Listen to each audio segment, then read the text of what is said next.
በጣም ብዙ ታሪኮች በቴሌግራም በዋትሳፕ ይላኩልናል።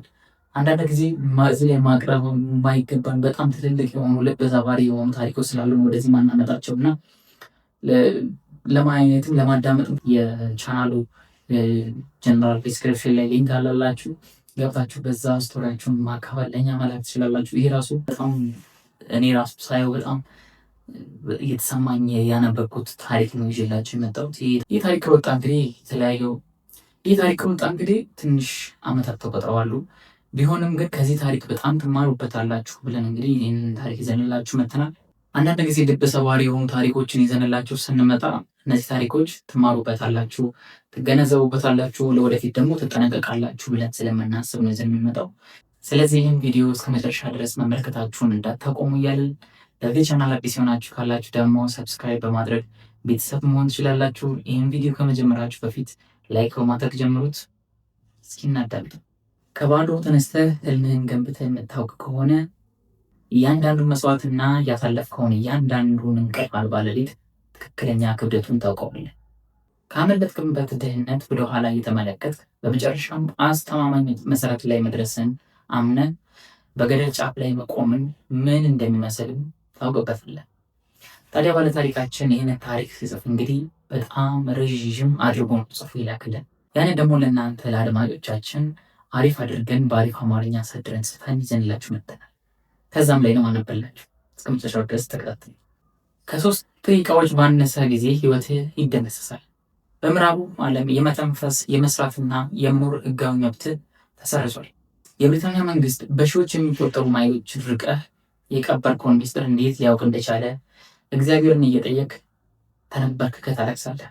ነገር ግን የሀገር ውስጥ ጉዳይ ሚኒስቴር አንተን ለማግኘት ሰላይ ሳተላይት ወይም ደግሞ ሚስጥራዊ መረጃዎችን አልተጠቀመም። እሱ ማስረጃ ፎቶዎች፣ የጉዞ የፓስፖርት ማህተሞች፣ እያንዳንዱ ውሸትን የሚያጋልጥ ግልጽ የሆነ ማስረጃ ነበር። የዛሬው ባለ ታሪካችን ስሙ ዳዊት ይባላል።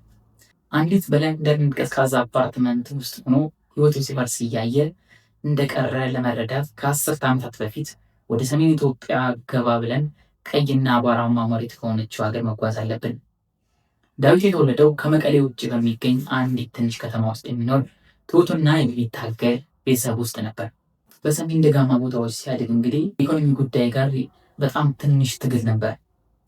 የመሬት ባለቤት ካልሆንክ ወይ ደግሞ የአንድ የፖለቲካ ግንኙነት ካልኖረ ወይም ከፍተኛ ካፒታል ካልያዝክ በስተቀር ለወጣቶች የሚሆን እድል ጨርሶ አልነበረም። ዳዊት ከእነዚህ ውስጥ አንዱ አልነበረው። አባቱ በልጅነቱ ከዚህ ዓለም በሞት ነው የተለየው። ይህ እንግዲህ ቤተሰቡ ላይ በዳዊት ታላቅ ወንድም በቴዎድሮስ አመራር ስር እንዲወድቅ አድርጎታል። በባህላዊ የኢትዮጵያ ባህል ማለትም በተለይም በሰሜናዊ ክፍለ ሀገራት ታላቅ ወንድም አዋሽ ወይም ደግሞ ከአባት በላይ ቤተሰብ መሪ ከፍተኛ መንፈስ እሱ ላይ ወድቆ እንዲያስተዳድር ይሰጠዋል። ቴዎድሮስ ከዳዊት በ5 ዓመት ይበልጣል። እርሱ ማራኪ ድምፅ፣ ጎላ ያለ አዛዥ ነበር። ለዳዊት እንግዲህ ቴዎድሮስ ወንድም ብቻ ነበር፣ አባትም ነበር።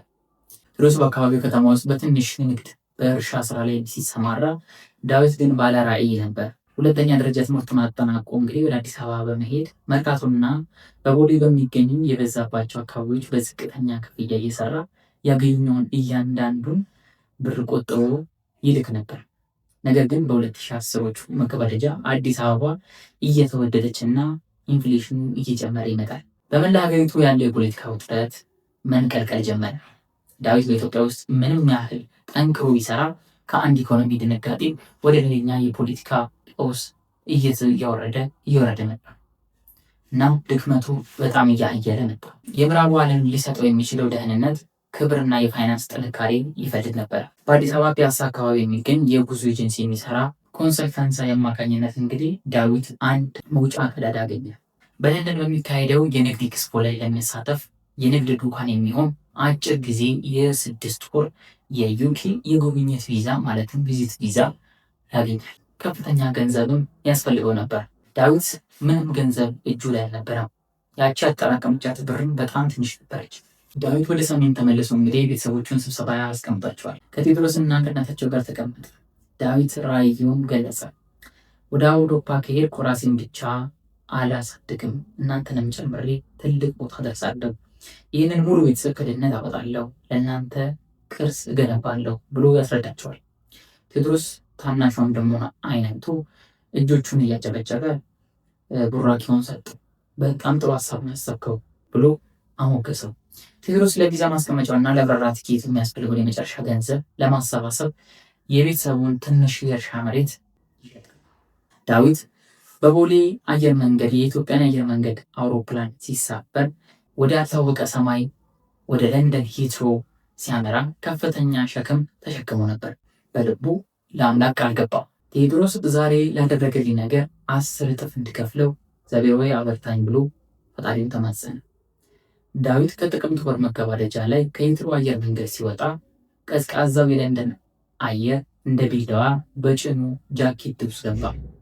ይፋዩ መኖሪያ ቤት የስራ ፍቃድ አልነበረውም እና በኪሱ የቀረው 100 ፓውንድ ነበር። ሊታደምበት የሚገባው የንግድ ኤክስፖ ሽፋን ብቻ ነበረ የነበረው። ከደረሰ ከሰዓታት በኋላ ዳዊት ሙሉ በሙሉ ከመረብ ውጭ ሆነ። በለንደን በሚገኘው ሰፊና የሚታይ ህገወጥ ስደተኞች ማህበረሰብ ውስጥ ገባ። በደቡብ ምስራቅ ለንደን በዊልቺሽ የሚገኝ ጠባብ የ2 ክፍል አፓርታማ ተዘዋወረ። ቦታውን ከ5 ሌሎች የምስራቅ አፍሪካ ወንዶች ጋር ተካፈለ። ሁኔታው ጨካኝ ነበር፣ በጣም አሳዛኝም ነበር። ክፍሉ በቋሚነት የቀጥታ ምንጣፍና የቆየ የሻይ ሽታ ነበረው። ነገር ግን ዳዊት ግድ አልነበረውም። እሱ በዩናይትድ ኪንግደም ውስጥ ነበር። ከኢትዮጵያውያን ዲያስፖራ መረብ በተገኘ የጋራ ግንኙነት ዳዊት እያንዳንዱ የህገወጥ ስደተኛ የሚያገኘውን እውነታ ማጣራት ጀመረ። በጥቂት ወራት ውስጥ በሚያልቅ የጎብኚዎች ቪዛ የመጣው ዳዊት ምንም ሳያደርግ ከተቀመጥክ መጨረሻ መባረር ይሆናል ብለው እያስፈራሩት ጓደኞቹ ልቡን መስፈር ጀመሩት። መስራት አለብን፣ መቆጠብ አለብን የተባለም ትልልቅ ማስደንገጫዎችና ቁጣዎች የደረሱት ነበር። ዳዊት በሰዓት 18 ሰዓታት መስራት ጀመረ።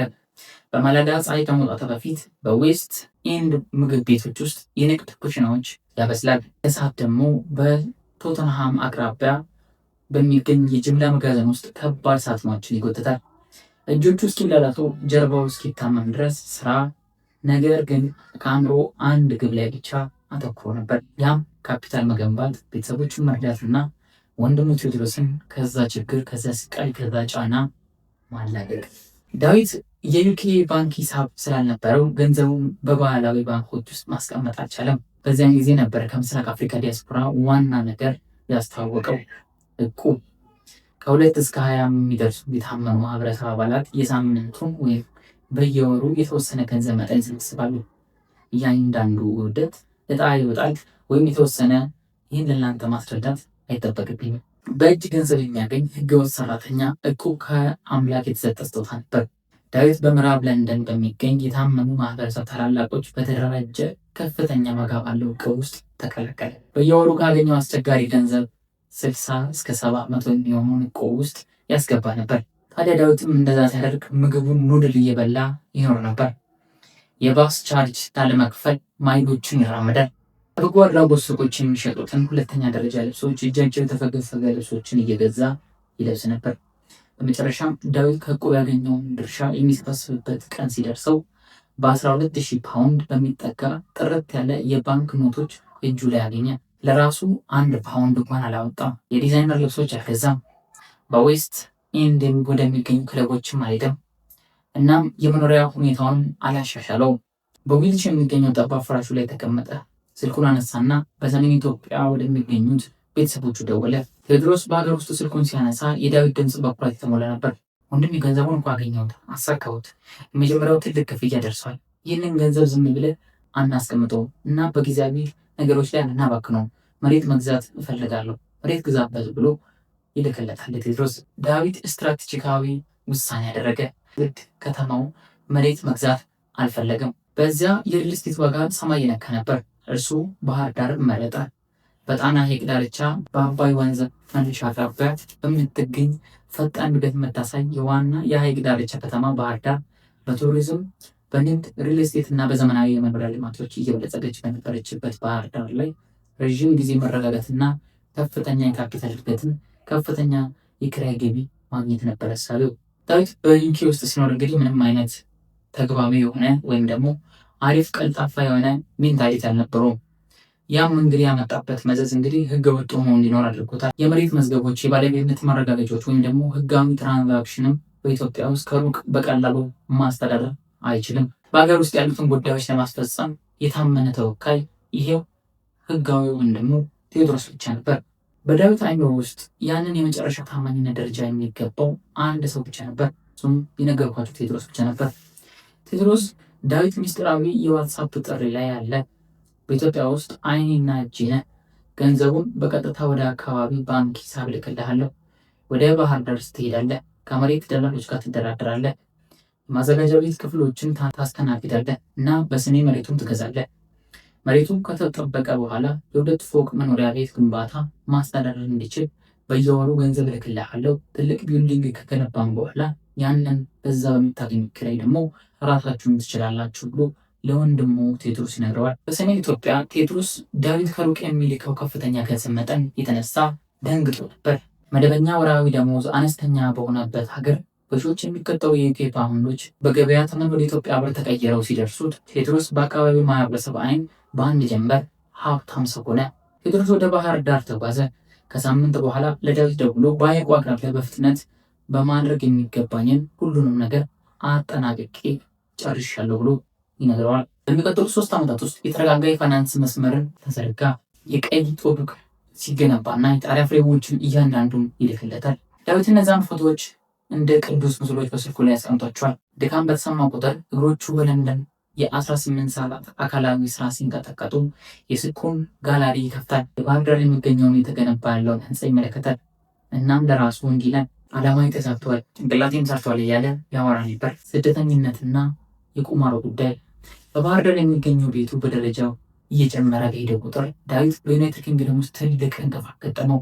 የ6 ወር የጉብኝት ቪዛው ካበቃ ወቅቷል። አሁን እንደ ሙሉ ፈጣን ተፈላጊ ሆኖ የዩኬ የሀገር ውስጥ ጉዳይ ሚኒስትር ህገወጥ ሰራተኞች ላይ ያደረገውን ቁጥጥር አጠናከረ። የኢሚግሬሽን ማስፈጸሚያ ቫኖች በለንደን በሚገኙ መኪና ማጠቢያዎች፣ ምግብ ቤቶችና የግንባታ ሳይቶች ላይ በተደጋጋሚ ፍተሻ ማድረግና ሰው እየለቀሙና እያፈሱ ወደ እስር ቤት ማጎናቸውን ተያይዘውታል። ከ1 ሰዓት በኋላ ዳዊት ዕቃ የሚያጥብበት ምግብ ቤት ተፈተሸ። የኢሚግሬሽን መኮንኖች 3 የስራ ባልደረቦችን በካቴና ሲያስሩ ዳዊት ከኋላ ሆኖ የእሳት ማምለጫ በር በኩል አመለጠ። በቆሻሻ መጣያ ጀርባ ባለው ቆሻሻ መንገድ ውስጥ ተደበቀ። በመሰረቱ የተናወጠው ዳዊት ጊዜው የተጠናቀቀ መሆኑን አወቀ።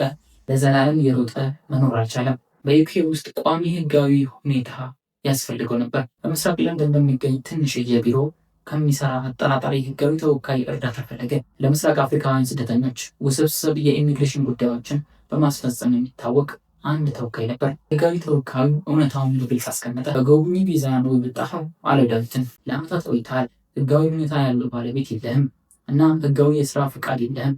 ወዲያውኑ ሳትባረር በዚህ ሀገር ውስጥ ለመቆየት የምትችለው ብቸኛው መንገድ ስደተኝነት ነው ብሎ መለስለት። ተወካዩ መካኒኮቹን ገለጸ። ስደተኝነትን ለማግኘት ዳዊት የተሻለ ህይወትን ወይም ደግሞ ከፍተኛ ደሞዝ እፈልጋለሁ ማለት ብቻ አይችልም። የዩኬ መንግስት ለኢኮኖሚ ችግር የስደተኞች ሁኔታ አይሰጥም። ወደ ኢትዮጵያ ከተመለሰ ፖለቲካዊ እንቅስቃሴ በብሔሩ ወይም ደግሞ በሃይማኖቱ ምክንያት በህይወቱ ላይ ፈጣንና አደጋ የሆነ እንደሚደርስበት አስገነዘበው። በዚያ ጊዜ በሰሜን ኢትዮጵያ የሚካሄዱ ክልላዊ ግጭቶችና የፖለቲካ እርምጃዎች የዜና ዋና ርዕሱ ነበሩ። ህጋዊ ተወካዩ ለዳዊት መደበኛ የጥበቃ ጥያቄ አቀረበለት። ዝርዝር መግለጫ ማዘጋጀለት። በይፋዊ ሀገር ውስጥ ጉዳይ ሚኒስቴር መግለጫው መሰረት ዳዊት በሰሜን ኢትዮጵያ በነበሩት የአካባቢ የጸረ ኃይሎች እየተነጣጠረ ንቁ ከፍተኛ መግለጫ የፖለቲካ ተቃዋሚ ነው ብሏል። የቤተሰቡ ቤት መፈተሹን፣ መታሰሩና መደብደቡን የሚገልጽ ትልልቅ መረጃዎችን አውጥቶ ለጠበቃው ያሳየዋል። እንደገና ኢትዮጵያውን መሬት ከረገጠ አየር መንገድ ላይ እንደሚታሰር፣ እንደሚሰቃይና እንደሚገደል ሁሉንም ነገር በመሐላ ገለጸላቸው። ፋይሉ አሳማኝ እንዲመስል ለማድረግ የሐሰት ሰነዶች፣ ከአካባቢው የኢትዮጵያ ቃዋሎች የተላኩ የሐሰት ጥሪ ደብዳቤዎችና የተፈበረኩ ፖለቲካ አባልነት ካርዶች ከፋይል ጋር ተያይዘው ለዚህ ኢሚግሬሽን ጣቢያ ገባ። ዳዊት ኮየርደን በሚገኘው ሀገር ውስጥ ጉዳይ ሚኒስቴር የማጣሪያ ክፍል ተጠራ። በቀዝቃዛ የቃለ መጠይቅ ክፍል ውስጥ ተቀመጠ። የብሪታንያ ኢሚግሬሽን መኮንን አይን አይቶ የህይወቱን ሚና ተጫወተ። እንባው ጨመቀ፣ ድምፁንም አንቀጠቀጠ። የደረሰበትን የመከራ ስቃይ ሁሉንም በውሸት ነገራቸው። ቁማሮ ሰራለት። በዚያን ጊዜ በሰሜን ኢትዮጵያ ከነበሩ የተመዘገበ አለመረጋጋት የተነሳ በዩኬ ሀገር ውስጥ ጉዳይ ሚኒስቴር ጥያቄውን ተቀበለው። ዳዊት በይፋዊ የስደተኝነት ሁኔታ ሰጠው። ከ5 ዓመት የተወሰነ የመቆየት ፍቃድ በኋላ ከህጋዊ የስራ ፍቃድ የህዝብ ይፋዊ የዩኬ ሰነድ ጉዞ ጋር አያያዘለት። ለመጀመሪያ ጊዜ በዓመታት ውስጥ ዳዊት ወደ ብርሃን መውጣት ቻለ። በሎጂስቲክስ መስክ መደበኛ ከፍተኛ ክፍያ የሚያስገኝ ስራ አገኘ። ገቢው እጥፍ ሆነ። እቁብ አስተዋጽኦ ጨመረ። አሁን በባህር ዳር የሚገኙ ቤቱ የቅንጦት ማጠናቀቂያ፣ የስድር ውሎች፣ ደንበኛ ኩሽና ካቢኔቶች፣ ከሀገር ውጭ የሚመጡ የመስታወት መስኮቶችና ከፍተኛ ግድግዳ አጥር ለማጠናቀቅ ለቴዎድሮስ የበለጠ ገንዘብ ድጋሚ ላከለት። በዳዊት የስደተኝነት ሁኔታ 4ኛው ዓመት አካባቢ ከኢትዮጵያ የስልክ ጥሪ ይመጣል። ይህም በሁለቱ ወንድማማቾች መካከል ያለውን ግንኙነት ለዘላለሙ የቀየረው ነበር። ቴዎድሮስ ስለ መኖሪያ ሁኔታው ያማርር ነበር። በሰሜናዊው ክልል ያለው የኢኮኖሚ ሁኔታ አስከፊ ሆኖ ነበር። የዋጋ ንረት ሰማይ ነክቶ ነበር። ቴዎድሮስ ከባለቤቱና ከ3 ህፃናት ልጆች ጋር የሚኖሩበት አነስተኛ አፓርትማ ኪራይ ለመክፈል ይታገል ነበር። ዳዊት ቴዎድሮስ በስልኩ ላይ አለ። ድምፁ በተስፋ መቁረጥ የተሞላ ነበር። በባህር ዳር የሚገኘው ቤት አልቋል፣ ባዶ ተቀምጧል። ቀለሙ አዲስ ነው፣ በሮቹ ተቆልፈዋል እና ውስጡ ያለው ጥበቃ ሰራተኛው ብቻ ነው። ይህ በእንዲህ እንዳለ የገዛ ወንድምህ ልጆች እዚህ ባለው ትዕቢተኛ አካባቢ የማስወጣት ዛቻ እየደረሰባቸው ነው። ይህ ትክክል ነው? የአንተ አፓርትመንት ባዶ ሲቀመጥ የደም ቤተሰብን መሰቃየት አለበት ብሎ ይጠይቀዋል። ዳዊት ጥልቅ ስሜት ተሰማው። ቴዎድሮስ የውጭ ሀገር መንገድ ትኬት እንዲገዛ ለመርዳት ከዓመታት በፊት የቤተሰቡን እርሻ መሬት እንደሸጠለት ትዝ ይለዋል። እንደ ጥሩ ወንድም እንደ እገዛ በማድረግ የሞራልና የባህል ግዴታውን እንደሆነ ተሰማው። ቴዎድሮስ ሻንጣህን ውሰድ፣ ዳዊት በስልኩ ላይ አዘዘ። ባለቤትን ውሰድ፣ ልጆቹን ውሰድ እና ባህር ዳር በሚገኘው ቤት ግባ። በመሬት ወለል አፓርትመንቶች ውስጥ ኑር። በቤት ኪራይ 1 ብር እንኳን መክፈል የለብህም ብሎ ንብረቱን ተንከባከብ፣ ንጹህ አድርግ፣ ያዝና እኔ ተመልሼ እስከወስደው ድረስ ጠብቀልኝ ብሎ ለቴዎድሮስ ያስገነዝበዋል። ቴዎድሮስ ዳዊት የቤተሰቡን አዳኝ ብሎ በመጥራት በጣም አመሰገነው። ከሳምንት በኋላ ቴዎድሮስና ቤተሰቡ በባህር ዳር ወደሚገኘው ቅንጦት አዲስ አፓርትመንት ንብረት ይገባሉ። ከውጭ ሲታይ ንጹህ ወንድማማችነት፣ ፍቅርና ቤተሰብ አንድነት ተግባቢ ይመስላል። ነገር ግን በሰዎች ስነልቦና ውስጥ ጥልቅ ያልተመረመሩ ጨለማ ማዕዘኖች ውስጥ አንድ መርዛማና በጸጥታ መንቀልቀል የጀመረ ጉዳይ ነበር። ቴዎድሮስ ታላቅ ወንድም ነበር። በባህል እርሱን አስተዳዳሪ፣ ገዢ፣ የስኬት ታሪክ መሆን ነበረበት። ነገር ግን እዚሁ በታናሽ ወንድሙ ገንዘብ ድጋፍ በተገነባ ቤተመንግስት ውስጥ እንደ ተከራይ ሆኖ ይኖር ነበር። ጎረቤቶቹ ወደ ትልቁ የንብረት በሮች እየጠቆሙ የዳዊት ቤት ብለው ባመሰገኑ ቁጥር መርዛማ ምቀኝነት ቴዎድሮስን ኩራት ይሸረሸረው ጀመር። እሱ ቤቱ ልክ እንደ ዳዊት ሁሉ የእርሱ እንደሆነ ማሰብ ጀመረ። ደግሞስ ባለሙያዎቹን ማን አስተዳደረ? በሞቃት ፀሐይ ውስጥ ከተበላሹ የመሬት ደላሎች ጋር ማን ተደራደረ? ስድሩንስ ማን አስተካከለው? በቴዎድሮስ አእምሮ ውስጥ ዳዊት በለንደን ምቾት ተቀመጠ። በውቅያኖስ ውስጥ ማዶ የወረቀት ገንዘብ የሚጥል ባንክ ነበር። እርሱ ቴዎድሮስ ግን እውነተኛ እብደት ስራ ሰርቷል። የመብት ጥያቄ በጸጥታ ስር ሰዶ ነበር። ወጥመዱ ተዘጋጅቷል። አሁን ግን የሚያስፈልገው ጭላንጭል ብቻ ነበር። የሰዎች ግንኙነትን የሚገዛ አንድ ጥልቅ የስነ ልቦና ህግ አለ። መንግስት መዋሸት ትችላለህ፣ ፍርድ ቤቶችንም መዋሸት ትችላለህ፣ ለስራህ እንኳን መዋሸት ትችላለህ። ነገር ግን የእውነትህን ቁራጭ ከያዙ 2 የተለያዩ ሰዎች ጋር 2 ሙሉ በሙሉ የሚጋጭ ህይወቱን ለመኖር እየሞከርክ እንደ ቅጽበት የተቃጠለ ሽቦ ይዘህ በማዕድን ማውጫ ውስጥ እየተራመድክ እንደሆነ መዋሸት አትችልም። በለንደን የነበረው ህይወት በ6ኛው ዓመት ዳዊት ማታለል ላይ ሙሉ በሙሉ የተካነ መስሎት ነበር። ለዩኬ ሀገር ውስጥ ጉዳይ ሚኒስቴር ስደተኛ #849220 ላይ ሪፖርት ቀረበበት። በኢትዮጵያ መሬት ሀሳብ ብቻ ሽብር ይዘው የተጎዳ የታደገ ፖለቲካዊ ተቃዋሚ ነኝ ብለህ ነበር የሚል ጥያቄ ነበር። በኢትዮጵያ ላሉት ቤተሰቦቹና ጓደኞቹ እሱ የተሳካለት አካባቢ ልጅ ወደ ሀብታም የአውሮፓ ባለሀብታት የተቀየረ ነበር። በውቅያኖሶች ማዶ በሺዎች የሚቆጠሩ ፓውንዶች የሚልክ በጣና ሐይቅ ዳርቻ ላይ የሪል ስቴት ግዛትን የሚገነባና ባህላዊ ሙሽራን ለመውሰድ የሚያዘጋጅ ሰው ነበር። እናም በምስራቅ ለንደን ለምትኖር አንድ ወጣት ኢትዮጵያዊ ሴት በዩናይትድ ኪንግደም ከእርሷ ጋር ህይወቱን እንደሚገነባ ታማኝና ቁርጠኛ ፍቅረኛ ሆነ። ዳዊት እነዚህን 3 ዓለማት በውቅያኖሶች በህጋዊ ሰነዶችና ብልህ በሆኑ ምክንያቶች ተለያይተው መቆየት እንደሚችል አምኖ ነበር።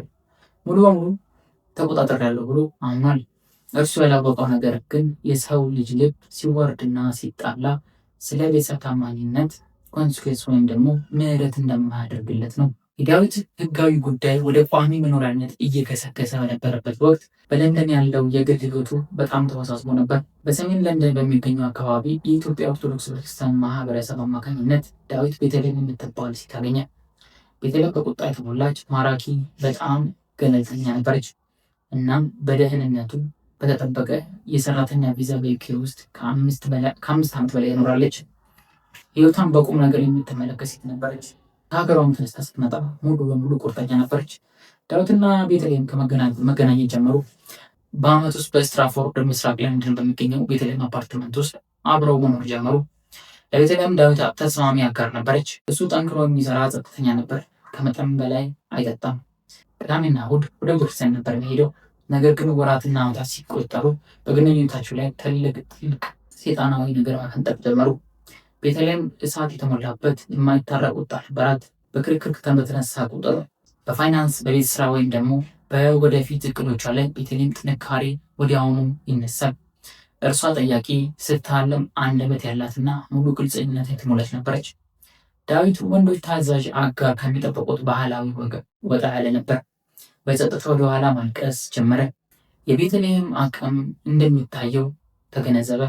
በአእምሮ እሷ አብሮ አደጓ ረጅም ጊዜ የሚኖርባትና ልጆችን የሚያሳድግላት አይነት ሴት እንዳልሆነ ተገነዘበ። ነገር ግን ዳዊት እንደ ጎልማሳ ሰው ከቤተልሔም ጋር ተቀማጭ ብሎ ታማኝ ወይም ደግሞ ውይይት አድርጎ 5 ዓመቱን ግንኙነት በይፋ ከማቋረጥ ይልቅ አነስተኛ የመቋቋም መንገድ መረጠ። በዝምታ ውስጥ ተደበቀ። በእርሷ የአፓርትመንት ውስጥ ወድቆ ሳለ የእሷን ምግብ መብላቱ፣ እንክብካቤውን መቀበሉን፣ በአልጋዋ ላይ መተኛቱን ቀጠለ እና ሙሉ የብሪታንያ ዜግነቱን እንደመጣ በዩኬ ዳርቻዎች አብረው ቤት እንደሚገዙና እንደሚገቡ እንድታመን አደረጋት። 5 ዓመት ሙሉ በውድ የኢኮኖሚ የውሸት ውስጥ እንድታልፍ አደረጋት። ይህ በእንዲህ እንዳለ ከቤተልሔም ጀርባ ዳዊት በሺዎች የሚቆጠሩ ማይሎች ርቆ ሙሉ በሙሉ የተለየ ህይወትን በሚስጥር ያዘጋጅ ነበር። ዳዊት በለንደን ከቤተልሔም ጎን ተኝቶ እያለ ስልኩ በኢትዮጵያ ከሚገኙ ምስጢራዊ መልእክቶች ይንቀጠቀጥ ነበር። በባህር ዳር የቴዎድሮስ ባለቤት ከአካባቢው ከተማ ከተከበረ ወግ አዋቂ ቤተሰብ የሆነች አንዲት ልጅ አይታ ነበር። ስሟ ትዕግስት ነበር። እርሷ 22 ዓመቷ ነበር። ለስላሳ፣ ጸጥተኛ፣ ባህላዊና ትልቅ አእምሮ ያላት ኢትዮጵያዊ ነበረች። እግራውን አውጥታም ከቤትም አታውቅም። ቴዎድሮስና ባለቤቱ እንደ አዛማጅ ሆነው አገለገሉ። የትዕግስት ፎቶዎች በቴሌግራም ወደ ዳዊት ተላኩ። ዳዊት ወዲያውኑ ተማረከ። ትዕግስት ዳዊት ቤተልሔም አይደለች ብሎ ያሰበው ነገር ሁሉ ትወክላለች። ታዛዥ፣ ጸጥተኛ፣ አክባሪና ባህላዊ ሴቶች ውስጥ በጥብቅ የተከተተች ሴትና እሱ እንደሚፈልጋት አይነት ሴት ሆና ተገኘችለት። ዳዊት ትዕግስትን ማውራት ጀመረ። በ6 ወራት ውስጥ በአካል አግኝቷት ሳያውቅ ዳዊት ውሳኔ ያደረገ። ትዕግስትን ማግባት አለብኝ ብሎ ውሳኔ ሰጠ። ቴዎድሮስ በኢትዮጵያ ውስጥ የትዕግስት ቤተሰብ እንዲቀርብ ባህላዊ የትውውቅ ስነስርዓት ሽማግሌ እንዲያካሄድ በስሙ ስጦታዎችን እንዲያቀርብና አስፈላጊውን ጥልቅ ነገሮችን እንዲያርግ አዘዘው። ሁሉንም ነገር ሙሉ በሙሉ በሚስጥር ተዘጋጀ። በለንደን የሚገኙ የዲያስፖራ ታላላቆች አልተነገራቸውም። ታዲያ በስተመጨረሻም ይህ ነገር ከተከሰተ በኋላ ለወንድሙ ቴዎድሮስ ይደውልለታል። ወንድሙ ቴዎድሮስ ይህንን ነገር የሚያደርገው እያንዳንዱ ነገር እሱን ለማጭበርበር ነው። የተለያዩ በሱ ስም የሚቀበላቸው እንደዚህ አይነት ሴት ተገኝታለች ብሎ የሚያስልከውም ለሱ አልነበረም። ባህር ዳር ላይ ያስገነባውን ላይ ያለው ፎቅም በውሉ የለም። ታዲያ ዳዊትም ይህ ሁላ ነገር ያለ መስሎት ወደ ኢትዮጵያ ቴዎድሮስ ሳይሰማ ትኬት ይቆርጣል። ትኬት ከቆረጠም በኋላ ወደ ኢትዮጵያ ይገባል። ወደ ኢትዮጵያ ከገባ በኋላ ቦሌ በመምጣት የተለያዩ አፓርትመንቶችን ካፈላለገ በኋላ እዛ እቃውን ያስቀምጥና ወደ ባህር ዳር ጠዋቱን ተነስቶ ይገሰግሳል። ባህር ዳር ከደረሰ በኋላ ለወንድሙ ቴዎድሮስ ይደውልለታል።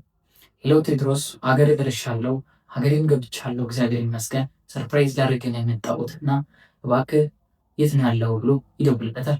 በዚህ ሰዓትም ቴዎድሮስ በጣም ደነገጠ። በጣም ከዋለ። እንዲህ ሳትናገር ነው እንደምትመጣው ብሎ መለሰለት። እንዴት እንደዛ ትለኛለህ? ናፍቃችሁኝና ሰርፕራይዝ ላደርጋችሁ እኮ ነው የመጣሁት ብሎ ድጋሚ ዳዊት መለሰለት። ከዛም በኋላ ስልኩ ጆሮ ላይ ተዘጋ። በጣም በመደንገጥ ዳዊት መልሶ ድጋሚ ደውልለታል። የቴዎድሮስ ስልክ ግን እስከ መጨረሻው ድረስ አልተመለሰም። ዳዊት በመደንገጥ ከባህር ዳር ወደ አዲስ አበባ ይመለሳል። አዲስ አበባ 1-3 ቀን ከቆየ በኋላ ወደ ሀገሩ ወደ ትግራይ ይመለሳል። ወደ ትግራይ ከተመለሰም በኋላ ወደ ትግራይ ላይ በጣም ብዙ ውጣ ውረዶች ነበሩት። መንገድ ላይ በጣም ብዙ የፖለቲካ ኢሹዎች ስላሉ በጣም ያስቸግር ነበር። እዛም ከደረሰ በኋላ ወደ ትውልድ ቤቱ ይመለሳል። ወደ ትውልድ ቤቱ ተመልሶም ሲያይ ምንም አይነት ነገር አልነበረም። እናትና አባቱ አልጋ ላይ ተኝተው በጣም በበሽታና በችግር እየማቀቁ እንደገና ደግሞ ታናሽ ወንድሞቹ በረሃብ የተንገላቱ ያገኛቸዋል። ወንድማችን ቴዎድሮስ እሳ ብሎ በሚጠይቅበት ታይም ላይ ቴዎድሮስ እዚህ የለም እኛም ጥሩናል ብሎ በዚህ ሰዓት ዳዊት ራሱን ይዘትና ወደ ኋላ ይወድቃል። በጣም ድንጋጤ ውስጥ ነበረ። ዳዊት የመጀመሪያ ሚስቱን እዛ ቤተልሔምን ፈቶ ድጋሚ ወደዚህ ተመልሶ እንደዚህ አይነት ችግር ሲያጋጥመው በጣም በጣም ልብ ሰባሪና አሰቃቂ ጉዳይ። በጣም ብዙ ታሪኮች በቴሌግራም በዋትሳፕ ይላኩልናል። አንዳንድ ጊዜ እዚህ ላይ ማቅረብ የማይገባን በጣም ትልልቅ የሆኑ ልብ ሰባሪ የሆኑ ታሪኮች ስላሉ ወደዚህ ማናመጣቸው እና ለማየትም ለማዳመጥም በጣም እየዘገነነን ነበር። ድጋሚ የጽሁፉን አስተካክለን ነበር የጻፍነው። በላቲን ነበር የተጻፈው፣ ወደ አማርኛ ቀይረን ነው ዜናን የደረግንላችሁ። ዳዊት ይህን በሚሰማበት ጊዜ እንግዲህ ራሱን ስቶ ይወድቃል። ራሱን ስቶ ከወደቀም በኋላ እንግዲህ በጣም በሚያሳዝን ሁኔታ በጣም ምንም አይነት ብሮችም ከረንሲዎችም አልነበረውም።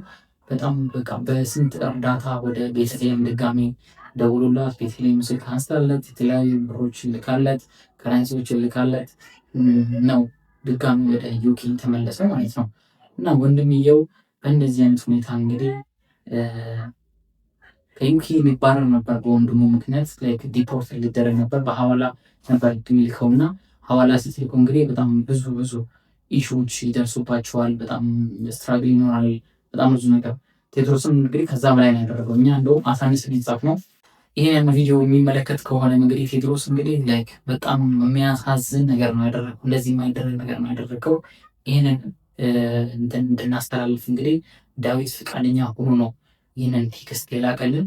ይህንን ደግሞ የላክልን ላይክ ዩኬ አንድ የምትሰቃይ እናታችን ነበረች። እሷን የላከችልን ስቶሪ አይተው የላከልን በጣም የሚያሳዝን ነው። በጣም አንጀት የሚበላ ነው። ስጽፈው ራሱ 2 ሳምንት ነው የፈጀብኝ ይህን ለእናንተ ለማዘጋጀት። ቀጣይ ምን ሀፕን እንደሚያደርግም ልክልሃለሁ ብሎኛል። እስኪ ከዚህ ታሪክ የምትማሩትን ነገር ላይ ከሰው ማሰብ ያለባችሁ፣ ከሰው መጠበቅ ያለባችሁ፣ ከዘመድ መጠበቅ ያለባችሁ፣ ከሁሉም ነገር ብዙ ታሪኮች ነበሩ። መቀጠል ስላልፈለግን ምክንያቱም በጣም ብዙ ግጭቶች የሚያነሳ ነገር ስለሆነ ነው ያልቀጠል ነው እና ለዚህ ቻናል አዲስ ናችሁ ካላችሁ ሰብስክራይብ በማድረግ እስኪ የእናንተን ኢንፎርሜሽን ዩኬ ምንድን ያጋጠማችሁ ያለ እንዴት ነው ያችሁት የሚለውን ነገር ብሶታችሁን የቻናሉ ጀነራል ዲስክሪፕሽን ላይ ሊንክ አላላችሁ ገብታችሁ በዛ ስቶሪያችሁን ማካፈል ለእኛ መላክ ትችላላችሁ። ይሄ ራሱ ወደ 8 ገጽ አካባቢ ነው። በጣም ኮምፕረስ ተደርጎ በጣም በቃ የመጨረሻ ላይክ ዳዊት ሲጽፈው እንዴት እንደጻፈው ራሱ እንጃ። በጣም የሚገርም በቃ አንጀት የሚበላ ታሪክ ነው እና ምንድነው የተማራችሁት ከዚህ ታሪክ? እንደገና ደግሞ በተጨማሪ እዛ ስትሄዱ ማድረግ ያለባችሁ ነገሮች ምንድን ናቸው የሚሉትን ነገሮች ሁሉንም እዚህ ቻናል ላይ እንለቅላችኋለን። ማንን ማመን እንዳለባችሁ ያው ልቦና የሚታመን ሰው እና የማይታመን ሰው አለ። እሱን እንግዲህ ፈጣሪ ነው የሚያውቀው።